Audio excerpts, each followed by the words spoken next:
Hello everyone. Now we will do our next topic, change in industrial policy 1991. Students 1990 में एक बहुत बड़ा crisis आया था, एक इकोनॉमिक क्राइसिस आया था हमारी कंट्री के अंदर, जिसकी वजह से हमारी जो इकोनॉमी है वो बहुत ज़्यादा क्रिटिकल सिचुएशन में आ गई थी। हमारे यहाँ पे जो हमारे सारे पब्लिक सेक्टर थे, जो हमारी पब्लिक इंडस्ट्रीज़ थी, वो सारी बहुत बड़े लॉस के अंदर चल रही थी।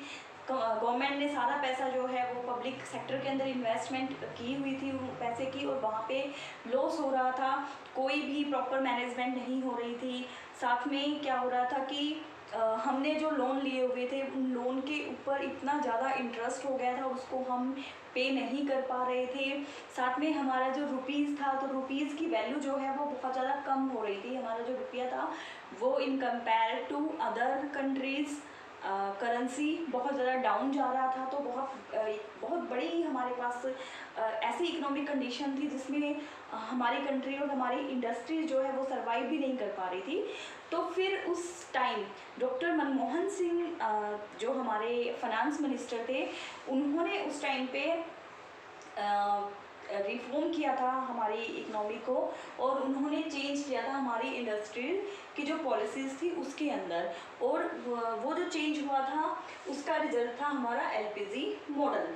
तब एलपीजी मॉडल तैयार किया गया था ताकि हमारी जो इंडस्ट्री है उसको हम इंक्रीज़ कर सकें, हमारे जो बिजनेसमैन हैं उनको हम इनकरेज कर सकें मोर एंड मोर इन्वेस्टमेंट के लिए, फॉरेन एक्सचेंज के लिए, फॉरेन इन्वेस्टमेंट के लिए डोर ओपन कर दिए गए थे, इंपोर्ट एक्सपोर्ट के लिए डोर ओपन कर दिए गए थे, ग्लोबलाइजेशन किया गया था, जहाँ पे इंटीग्रेशन किया गया था हमारे इकोनॉमिक का वर्ल्ड इकोनॉमिक के साथ, और बहुत सारी रेस्ट्रिक्शंस थी जो बिज़नेस के ऊपर वो हटा दी गई थी। पब्लिक इन्वेस्टमेंट जो थी, पब्लिक सेक्टर के अंदर जो इन्वेस्टमेंट की हुई थी उसको डिसइन्वेस्ट कर दिया गया था, और प्राइवेट एंटरप्रेन्योर को सारी चीज़ें सौंप दी गई थी। तो ये एलपीजी मॉडल था हमारा। तो एलपीजी मॉडल को डिटेल में समझते हैं। तो first one is L means liberalisation. So what is liberalisation? Liberalisation क्या है? तो लिबरलाइजेशन जो है वो रिमूवल ऑफ अननेसेसरी कंट्रोल, जो भी रेस्ट्रिक्शंस गवर्नमेंट ने लगाई हुई थी इंडस्ट्रीज़ के ऊपर, बिजनेसमैन के ऊपर, उनके बिजनेस के ऊपर, उन सारी अननेसेसरी कंट्रोल को हटा दिया गया था, उनको अबॉलिश कर दिया गया था। जितने भी जैसे लाइसेंसिंग जो बहुत ज़्यादा इम्पोर्टेंट थी, बहुत ज़्यादा परमिशन और परमिट्स की ज़रूरत थी इंडस्ट्री को चलाने के लिए, तो बिजनेसमैन को बहुत ज़्यादा लीगल प्रोसेस करनी पड़ती थी, लीगल एक्शन बहुत ज़्यादा थे। तो उन सबको हटा दिया गया था ताकि जो बिजनेसमैन हैं वो फ्रीली अपना बिजनेस जो है वो चला सके। तो गवर्नमेंट के बहुत ज़्यादा इंटरवेंशन थे, तो उन इंटरवेंशंस को, जो अननेसेसरी इंटरवेंशन थे, उनको ख़त्म कर दिया गया था। तो इसके अंदर क्या क्या चीज़ें की गई थी? अबॉलिशन ऑफ लाइसेंस, जो लाइसेंसिंग जो ज़रूरी थी सिर्फ उन्हीं सेक्टर्स को छोड़ के बाकी जो सेक्टर थे उन पे से लाइसेंसिंग हटा दी गई। तो सिर्फ 6 सेक्टर ऐसे रखे गए थे जिनके ऊपर लाइसेंसिंग बहुत ज़्यादा इम्पोर्टेंट थी। तो वो 6 सेक्टर कौन से थे हमारे? जैसे हमारा सिगरेट इंडस्ट्रीज जो थी, हमारी लिक्वर इंडस्ट्रीज जो थी, या डिफेंस इक्विपमेंट जो थे हमारे, उनके ऊपर। उसके अलावा जो केमिकल्स, डेंजरस केमिकल जो बनाती हैं इंडस्ट्रीज़, उनको छूट दी गई थी। और इसके अलावा जो फार्मास्यूटिकल जो इंडस्ट्रीज थी, जो ड्रग्स मेडिसिन का जो था, उनको छूट दी गई थी। सिर्फ इनको छोड़ के बाकी जो इंडस्ट्रीज़ थी, बाकी इंडस्ट्रीज़ के ऊपर लाइसेंसिंग का जो रेस्ट्रिक्शन था उसको हटा दिया गया था। फिर ऑगमेंटेशन ऑफ प्रोडक्शन, मतलब यहाँ पे ज़्यादा से ज़्यादा प्रोडक्शन करने के लिए क्या किया गया था? एमआरटीपी एक एक्ट था, एमआरटीपी एक्ट था, मोनोपोली रेस्ट्रिक्शन ट्रेड प्रैक्टिस। इस एक्ट को अमेंड किया गया था, इसके अंदर चेंज लाया गया था। जो इंडस्ट्री जिनकी जो कैपिटल थी 100 करोड़ से ज़्यादा थी, तो उनको पूरी तरह से उनको फ्री कर दिया गया था अपनी जो ट्रेड प्रैक्टिसेस थी उनके लिए, ताकि वो अपना जो स्केल था जो उसको एक्सपेंड कर पाए, अपने स्केल को एक्सपेंड कर पाए, फ्रीली अपना बिजनेस कर सके। तो ये चेंज लाया गया था। Next one is encouragement to FDI. FDI means foreign direct investment. ज़्यादा से ज़्यादा फॉरेन इन्वेस्टमेंट हमारी कंट्री के अंदर आए, तो इसके लिए इनक्रेज किया गया था, इसके लिए कंपटीशन किया गया था, कंपटीशन को इनक्रेज किया गया था हमारी कंट्री के अंदर। Next one is removal of trade barriers. कुछ ट्रेड बैरियर्स थे, जैसे कि जब भी इम्पोर्ट एक्सपोर्ट होता था तो उसके ऊपर बहुत हैवी ड्यूटीज़ थी, एक्साइज ड्यूटी थी, उसके ऊपर टैक्स लगे हुए थे, बहुत हैवी टैक्स पे करने पड़ रहे थे। तो वो जो टैक्सेस थे उनको हटा दिया गया था। टैरिफ्स लगाए हुए थे बहुत सारे गवर्नमेंट ने, तो उन टैरिफ्स को हटा दिया गया था, तो उनका रिमूवल कर दिया गया था, ताकि जो हमारे ट्रेड बैरियर्स थे वो हट जाएं और फ्रीली स्मूथली हम इंपोर्ट एक्सपोर्ट को कर पाएँ, उसको एनकरेज किया गया था। Next one is privatisation. तो प्राइवेटाइजेशन क्या होता है स्टूडेंट्स? प्राइवेटाइजेशन था कि ज़्यादा से ज़्यादा जो हमारी इंडस्ट्रीज़ है उसको ज़्यादा से ज़्यादा प्राइवेट सेक्टर को सौंप दिया गया था, और जो गवर्नमेंट जो पब्लिक सेक्टर था उससे सारा पैसा जो है डिसइन्वेस्टमेंट कर दिया गया था। पहले क्या था कि गवर्नमेंट ने बहुत ज़्यादा पैसा जो है पब्लिक सेक्टर के अंदर इन्वेस्ट किया हुआ था, और पब्लिक सेक्टर अपना काम ठीक से नहीं कर पा रही थी, जिसकी वजह से बहुत ज़्यादा लॉस बियर करना पड़ रहा था हमारी कंट्री को, हमारी इकोनॉमी को। तो फिर क्या किया गया था गवर्नमेंट ने कि उन लॉस को रिकवर करने के लिए प्राइवेटाइजेशन कर दिया गया था। बहुत सारी इंडस्ट्रीज़ जो थी उनको प्राइवेटाइजेशन कर दिया गया था, और कुछ इंडस्ट्री ऐसी थी जो बहुत ज़्यादा मतलब सिक कंडीशन में चल रही थी, लेकिन उसको हम सर्वाइव की कंडीशन में ला सकते थे। तो उसके लिए क्या किया गया था? Establishment board of industrial financial reconstruction, BIFR को स्टैब्लिश किया गया था। बीफर एक ऐसा इंस्टीट्यूशन था जो भी सिक इंडस्ट्रीज़ थी उनको फाइनेंशियल सपोर्ट, जो भी उनको पैसा चाहिए था उसको, उनकी हेल्प उनको प्रोवाइड कर रहा था, हेल्प कर रहा था उनको। Next one is disinvestment in PS. Public sector में से जितना भी पैसा गवर्नमेंट ने इन्वेस्ट किया हुआ था उसको डिसइन्वेस्ट कर दिया गया था। पब्लिक सेक्टर से सारा पैसा वहाँ से डिसइन्वेस्टमेंट कर दिया था, और उसकी जगह प्राइवेट जो भी सेक्टर था, प्राइवेट इंडस्ट्रीज़ को वहाँ पे प्रायोरिटी दी गई थी। वहाँ पे प्राइवेट एंटरप्रेन्योर को एनकरेज किया गया था कि वो इंडस्ट्रीज जो है उसको संभालें और उसको सर्वाइव की कंडीशन में, ग्रोथ की कंडीशन में लेके आएँ, और जिस इकोनॉमिक क्राइसिस से हमारी कंट्री उस फेज़ के अंदर थी, उस फेज़ से हम बाहर निकल पाए। Next one is D reservation of industries. पहले क्या था कि कुछ जो इंडस्ट्रीज़ हैं उनको रिजर्व किया गया था, इन्वेस्टमेंट होती थी। तो पब्लिक सेक्टर के लिए बाद में क्या था, सिर्फ 4 ही इंडस्ट्रीज़ रह गई थी पब्लिक सेक्टर के अंडर में, बाकी सारा प्राइवेटाइजेशन कर दिया गया था। पहले सारी जो इंडस्ट्रीज थी वो रिजर्व थी फॉर पब्लिक सेक्टर। उसके बाद क्या किया गया था कि सिर्फ कुछ चार मेन हमारी इंडस्ट्री रह गई थी जो पब्लिक थी, बाकी सबका प्राइवेटाइजेशन कर दिया गया था। तो वो 4 इंडस्ट्री कौन सी थी जो पब्लिक सेक्टर के अंदर थी? उसमें हमारा डिफेंस प्रोडक्शन जो था, हमारी एटॉमिक एनर्जी थी, और रेलवे था, और मिनरल्स जो यूज़ होता था फॉर एटॉमिक एनर्जी। तो इन 4 इंडस्ट्रीज़ को छोड़ के बाकी सारी इंडस्ट्रीज़ का प्राइवेटाइजेशन कर दिया गया था, उसको प्राइवेट सेक्टर को सौंप दिया गया था। तो ये हमारा प्राइवेटाइजेशन था। अब देखते हैं नेक्स्ट हमारा ग्लोबलाइजेशन। तो ग्लोबलाइजेशन स्टूडेंट्स क्या होता है? ग्लोबलाइजेशन हमारा एक ऐसा प्रोसेस होता है जो इंटीग्रेट करता है हमारी इकोनॉमी को वर्ल्ड इकोनॉमिक के साथ। वर्ल्ड इकोनॉमिक के साथ integration of our economy is called globalisation. तो ग्लोबलाइजेशन में क्या किया गया था? जो रिमूवल ऑफ ट्रेड रेस्ट्रिक्शंस, जो अननेसेसरी ट्रेड रेस्ट्रिक्शंस थी उनको हटा दिया गया था। जैसे कि जो भी हमारी अननेसेसरी एक्साइज ड्यूटी थी या टैक्सेस थे, जो टैरिफ्स थे, उनको हटा दिया गया था। Next one is increment of foreign capital investment. Foreign capital investments को इंक्रीज किया गया था कि ज़्यादा से ज़्यादा हमारे यहाँ पे फॉरेन कैपिटल आए, फॉरेन कैपिटल इन्वेस्ट हो। और इसके लिए क्या किया गया था कि इसके लिए किया गया था कि फीमा से रिप्लेस किया था। फीमा था हमारा फाइनेंशियल एक्सचेंज रेगुलेशन एक्ट, उसको हटा के फाइनेंशियल एक्सचेंज मैनेजमेंट एक्ट के अंदर कन्वर्ट कर दिया गया था, ताकि ज़्यादा से ज़्यादा जो है हमारी जो कैपिटल इन्वेस्टमेंट हो। और इसमें एक पॉइंट रह गया, reducing trade and import duty. तो ट्रेड एंड इम्पोर्ट ड्यूटी मैंने आपको बता ही दिया कि जो भी हमारे ड्यूटीज़ लगी हुई थी, जो टैक्सीज लगे हुए थे, उनको अननेसेसरी जो भी बाउंडेशन थी उन बाउंडेशन को हटा दिया गया था। तो ये था हमारा ग्लोबलाइजेशन। स्टूडेंट, ग्लोबलाइजेशन और लिबरलाइजेशन के अंदर स्टूडेंट्स जो हैं वो बहुत ज़्यादा कंफ्यूज हो जाते हैं, क्योंकि दोनों एक जैसे ही लगते हैं। तो इसको मैं आपको एक एग्जांपल बताती हूँ जिससे आपको बहुत ही ज़्यादा क्लियर हो जाएगा ये। तो स्टूडेंट्स, दो कंट्री थी एक्स एंड वाई। तो स्टूडेंट्स, एक्स कंट्री जो थी उसके अंदर जो भी वो कंपोनेंट्स या जो भी वो प्रोडक्ट्स बना रहे थे, तो उसके जो पार्ट्स थे वो पार्ट्स बहुत ज़्यादा कॉस्टली पड़ रहे थे उनको। जब वो उनको प्रोड्यूस कर रहे थे, उनको बना रहे थे, मैन्युफैक्चर कर रहे थे, तो बहुत ही हैवी कॉस्ट उसके अंदर इनकर्ड होती थी।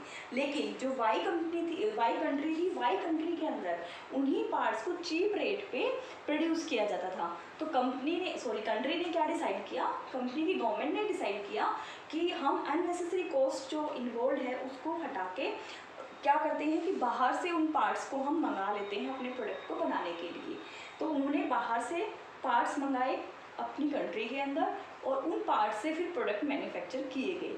तो ये था स्टूडेंट्स ग्लोबलाइजेशन, जहाँ पे गवर्नमेंट ने सोचा कि मैं अपने जो मैन्युफैक्चरर हैं, जो इंडस्ट्रियलिस्ट हैं, उनको मतलब उनको एनकरेज किया, उनको मोटिवेट किया, उनको जो प्रॉब्लम फेस वो कर रहे थे उस प्रॉब्लम को रिमूव करने के लिए उनके लिए ओपन कर दिए डोर, और वहाँ बाहर से उनके लिए इंपोर्ट कर दिया गया जो उनको भी पार्ट्स की, जो भी कंपोनेंट्स की उनको ज़रूरत थी वो चीप रेट पे उनको प्रोवाइड कर दिए गए, ताकि जो पैसा, अननेसेसरी पैसा हमारा उस कॉस्ट के अंदर इन्वॉल्व था वो पैसा बच सके, जिससे वो पैसा हमारी इकोनॉमी के काम आ सके, और जो भी एंटरप्रेन्योर थे उनको प्रॉफिट के रूप में वो पैसा उनकी ही पॉकेट के अंदर चला जाए, और फिर वो पैसा हमारी कंट्री के अंदर ही, हमारी इकोनॉमी के अंदर ही रोटेट हो जाए।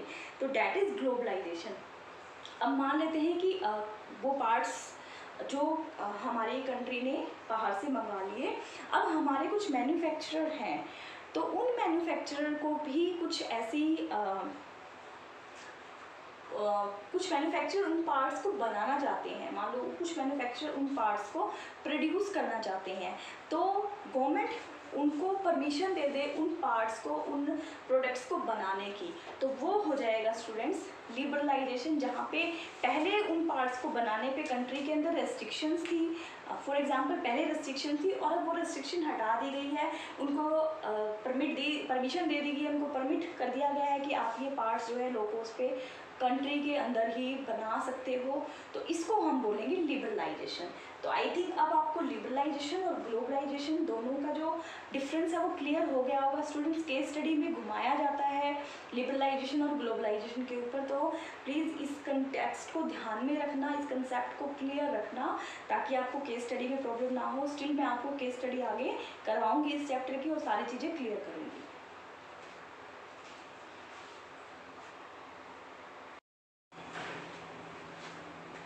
स्टूडेंट्स, अब करते हैं next topic, impact of changes in government policy in business के ऊपर हम जो भी गवर्नमेंट पॉलिसीज़ ने चेंज किए थे, तो जो हमारी कंट्री के बिजनेसेस थे उनके ऊपर उनका क्या इम्पैक्ट आया, हमारी इंडस्ट्री के ऊपर उसका क्या इम्पैक्ट हुआ। तो first one is increase competition, क्योंकि स्टूडेंट्स बाहर से बहुत सारी इंडस्ट्रीज़ आ गई, क्योंकि हमने फॉरेन इन्वेस्टमेंट को हमने स्टार्ट कर दिया था। हमने इनवाइट किया बाहर की कंपनीज़ को कि आइए और हमारे कंट्री के अंदर इन्वेस्ट कीजिए, ताकि हमारे पास फॉरेन कैपिटल आ सके। तो उससे क्या हुआ स्टूडेंट्स कि अगर हमारे कंट्री के अंदर बाहर के लोग आएंगे और नई टेक्नोलॉजी लेके आएंगे, नई नई चीज़ें लेके आएंगे, बिजनेस सेटअप करेंगे, तो उससे क्या होगा, कंपटीशन जो है वो इंक्रीज हो जाएगा। पहले क्या था, जो कंपटीशन का जो क्राइटेरिया था वो सिर्फ था जो भी हमारी कंट्री की बाउंड्रीज थी उसके अंदर सिर्फ डोमेस्टिक कंपटीशन था, लेकिन अब जो कंपटीशन था वो डोमेस्टिक नहीं रहा, वो पहुंच गया इंटरनेशनल, मतलब आउट ऑफ द बाउंड्री अब कम्पीट करना पड़ रहा था हमारे जो डोमेस्टिक एंटरप्रेन्योर थे उनको। तो कंपटीशन का जो लेवल था वो बहुत ज़्यादा इंक्रीज हो गया था। Next one is more demanding customers. अब कस्टमर्स के पास जो है वो बहुत सारी वाइड वैरायटी आ गई उनके पास, तो इसलिए कस्टमर बहुत ज़्यादा डिमांडिंग हो गए, क्योंकि बहुत ज़्यादा इंडस्ट्रीज़ आने के वजह से जो है कस्टमर्स के पास बहुत सारी चॉइस हो गई, उनके पास बहुत सारी वैरायटी हो गई। तो यहाँ पे जो कस्टमर्स था वो किंग बन गया। पहले सिर्फ डोमेस्टिक इंडस्ट्रीज़ थी, उनके अंदर जैसा भी मैन्युफैक्चर होता था वैसा ही खरीदना पड़ता था, लेकिन अब ऐसा नहीं था, क्योंकि अब बाहर की इंडस्ट्रीज़ आ गई थी, बेटर क्वालिटी लेके आई थी और प्राइस भी उनके रिजनेबल थे। तो अब जो कस्टमर था उसके पास बहुत सारी चॉइसेस आ गई थी कि वो यहाँ नहीं तो वहाँ, वहाँ नहीं तो वहाँ, जो उसको अच्छा लगेगा, जो उसकी फाइनेंशियल कंडीशन के अकॉर्डिंग होगा, जो उसकी कैपेबिलिटी के अकॉर्डिंग होगा, वो वही परचेज करेगा। तो उसके पास जो है वाइडर चॉइस आ गई थी। रैपिडली चेंजिंग टेक्नोलॉजिकल एनवायरनमेंट, जो टेक्नोलॉजिकल एनवायरनमेंट था वो बहुत रैपिडली चेंज हो गया था। क्यों? क्योंकि बाहर की जो कंट्रीज़ आई थी वो अपने साथ नई नई टेक्नोलॉजी भी लेके आई थी।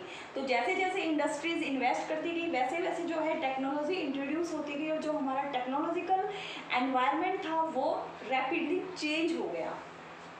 नेसेसिटी फॉर चेंज, अब जो हमारी डोमेस्टिक जो एंटरप्रेन्योर थे, जो डोमेस्टिक इंडस्ट्रीज़ थी, उनके लिए एक बहुत बड़ा चैलेंज हो गया था। उनको ना चाहते हुए भी अपने जो है अपने आप को चेंज करना पड़ा। क्यों? क्योंकि उनके पास ऐसा फोर्स, ऑटोमेटिकली एक फोर्स आ गया था चेंज का। क्योंकि अगर वो चेंज नहीं करते अपने आप को, चाहे वो टेक्नोलॉजिकल चेंज कह लो, चाहे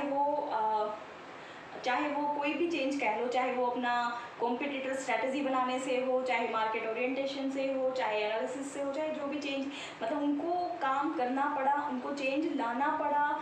क्योंकि जो चेंज नहीं करेगा टाइम के अकॉर्डिंग फिर वो आउट हो जाएगा मार्केट से। तो इसलिए मार्केट के अंदर सर्वाइव करने के लिए जो भी हमारे एंटरप्रेन्योर थे उनको सोचना पड़ा, उनको चेंज लाना पड़ा, उनको अपने आप को डेवलप करना पड़ा। Next one is needs for developing human resource. अब जो ह्यूमन रिसोर्स था हमारा, मतलब हमारे इंडस्ट्रीज़ के अंदर जो एम्प्लॉयज़ काम कर रहे थे, जो वर्कर्स काम कर रहे थे, उनको भी हमें डेवलप करना पड़ा। क्योंकि अब हमारे पास नई टेक्नोलॉजी आ रही थी, तो हमें क्या करना पड़ेगा, नई टेक्नोलॉजी को अडॉप्ट करने के लिए हमारी जो मैन पावर है, क्योंकि काम तो मैन पावर को करना है, काम तो ह्यूमन रिसोर्स को करना है, तो नई टेक्नोलॉजी को अडॉप्ट करना भी इतना इजी नहीं होता है, क्योंकि उसके लिए हमें खुद को भी डेवलप करना पड़ेगा, अपने ह्यूमन रिसोर्स को ट्रेन करना पड़ेगा, उसको ट्रेनिंग देनी पड़ेगी, उनको सिखाना पड़ेगा कि कैसे हमें अडॉप्ट करना है, कैसे हम जैसे कि जब कंप्यूटर का ज़माना आया था, पहले सारा जो काम मैनुअल होता था रजिस्टर्स के अंदर, लेकिन जब कंप्यूटर का ज़माना आया तो लोगों को हमें कंप्यूटर सिखाने पड़े, उनको ट्रेनिंग देनी पड़ी, उनको डेवलप करना पड़ा, तभी वो कंप्यूटर पे काम कर पाए, उसको एक्सेप्ट कर पाए। तो इसी तरह से जो भी चेंजेस आए, जो भी टेक्नोलॉजी आई, उसके अकॉर्डिंग हमें अपने ह्यूमन रिसोर्स को डेवलप करना पड़ा। मार्केट ओरिएंटेशन का मतलब होता है कि एनालिसिस करना, चीज़ों को देखना, कि जैसे हमने ये नहीं है कि मैन्युफैक्चर ने जो बना दिया और वो ही कस्टमर ने खरीद लिया, नहीं, क्योंकि सिचुएशन यहाँ पे चेंज हो गई थी, क्योंकि कस्टमर्स के पास अब यहाँ पे बहुत सारी चॉइस थी। आप कस्टमर के अकॉर्डिंग नहीं बनाओगे तो दूसरी इंडस्ट्रीज़ थी बनाने के लिए, नए लोग आ गए थे, नई इंडस्ट्रीज़ आ गई थी, वो बना के देती उनको। तो पहले क्या करना पड़ेगा, पहले हमें मार्केट को समझना पड़ेगा, लोगों को, मतलब कस्टमर्स को समझना पड़ेगा कि कस्टमर का टेस्ट क्या है, वो क्या चाहते हैं, उसके अकॉर्डिंग ही फिर हमें प्रोड्यूस करना पड़ेगा और फिर उसको सेल करना पड़ेगा। तो यहाँ पे चीज़ें अब बहुत ज़्यादा चेंज हो गई थी। तो हम जो बना रहे थे वही कस्टमर खरीदने, ये नहीं था। तो हमें पहले कस्टमर्स को उनकी नीड्स को, उनकी वॉन्ट्स को समझना पड़ेगा, उसके बाद प्रोडक्ट को बनाना पड़ेगा। तो ये था हमारा market orientation. Last one is loss of budgeting support for financing the public sector. क्योंकि यहाँ पे हुआ क्या था कि गवर्नमेंट ने पब्लिक सेक्टर से सारा पैसा जो है निकाल दिया, डिसइन्वेस्टमेंट कर दिया था वहाँ पे। तो उसकी वजह से क्या हुआ कि पहले तो पब्लिक सेक्टर को पूरा सपोर्ट मिल रहा था गवर्नमेंट की तरफ से, उनको पूरे फाइनेंसिंग मिल रही थी, तो वो लोग इतना सीरियसली होके काम नहीं कर रहे थे, इसी की वजह से बहुत ज़्यादा लॉस हुआ था। तो अब उनके पास कोई भी सपोर्ट नहीं था फाइनेंशियली। अगर उनके पास फाइनेंशियली सपोर्ट नहीं था तो उनको खुद को ही प्रिपेयर करना था, खुद को ही अपनी चीज़ों को मैनेज करना था, वो सब चीज़ें वो करना सीख गए थे। तो यहाँ पे बहुत बड़ा बजटरी सपोर्ट जो था उसका लॉस हो गया था पब्लिक इंडस्ट्रीज़ को। तो स्टूडेंट्स, ये 7 इम्पैक्ट्स थे जो भी हमारी जो पॉलिसीज़ थी, इंडस्ट्रीज़ पॉलिसी चेंज हुई थी, उसके बाद हमारी जो डोमेस्टिक इंडस्ट्रीज़ थी उसके ऊपर ये चेंजेस आए थे, ये इम्पैक्ट आए थे। तो स्टूडेंट्स, ये चैप्टर अब फिनिश हो गया है। तो नेक्स्ट वीडियो में हम इसकी केस स्टडी करेंगे। तो आई होप सो कि आपको ये सारे पॉइंट्स समझ में आ गए होंगे। Thank you and bye bye.